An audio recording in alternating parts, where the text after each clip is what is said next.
ಕುಮಾರಸ್ವಾಮಿಯವರು ಮಂಡ್ಯದಲ್ಲಿ ದೊಡ್ಡ ಅಂತರದಲ್ಲಿ ಗೆಲ್ತಾರೆ. ಮಂಡ್ಯಗೆ ಕುಮಾರಣ್ಣ, ಇಂಡಿಯಾಗೆ Modi. This is the slogan. Bengaluru ಗ್ರಾಮಾಂತರಕ್ಕೆ ಹೃದಯವಂತ ಮಂಜುನಾಥ್ ಬೇಕಾ, ಬಂಡೆ ಬೇಕಾ? ಹೃದಯ ಇಲ್ಲದ ಬಂಡೆ ಬೇಕಾ, ಹೃದಯವಂತ ಡಾಕ್ಟರ್ ಬೇಕಾ? ಇದು ಎರಡೇ ಪ್ರಶ್ನೆ ಇಲ್ಲಿ.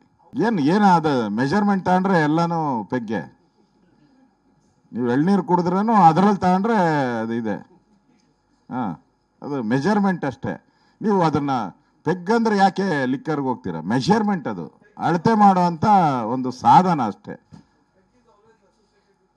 ನೋ ಹಂಗೇನಿಲ್ಲ, ಯೂಸ್ ಮಾಡೋರಿಗೆ ಅಷ್ಟೇ.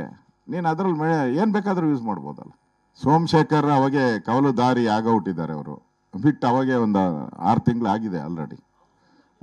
ಅದರಿಂದ ಅವರು MLA ಇರೋದ್ರಿಂದ ನಮ್ಮ ಕೇಂದ್ರದ ನಾಯಕರು ಅದ್ರ ಬಗ್ಗೆ ತೀರ್ಮಾನ ತೆಗೆದುಕೊಳ್ಬೇಕು. ನಾವೀಗಾಗಲೇ ಕಂಪ್ಲೇಂಟನ್ನು ಸ್ಪೀಕರ್ ಅವರಿಗೆ ಲಾಡ್ಜ್ ಮಾಡಿದ್ದೀರಿ. ಪಾರ್ಟಿ ಅವ್ರಿಗೆ ನೋಟಿಸನ್ನು ಕೊಟ್ಟಿದ್ದೀರಿ. ನಾವು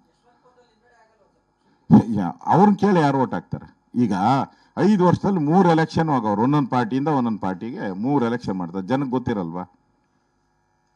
ಲಾಸ್ಟ್ ಟೈಮ್ ಅವ್ರು ಗೆದ್ದಿದ್ದು BJP ಕೊನೆ ವಾರ್ಡಲ್ಲಿ ಬಂದಿದ್ದಂಥ 12,000 ಲೀಡಲ್ಲಿ ಮಾತ್ರ BJP ವಾರ್ಡಲ್ಲಿ ಬಂದಿದ್ದು. ಇಲ್ಲಾಂದ್ರೆ ಡಮಾರ್ ಹೋದ್ ಸರಿ.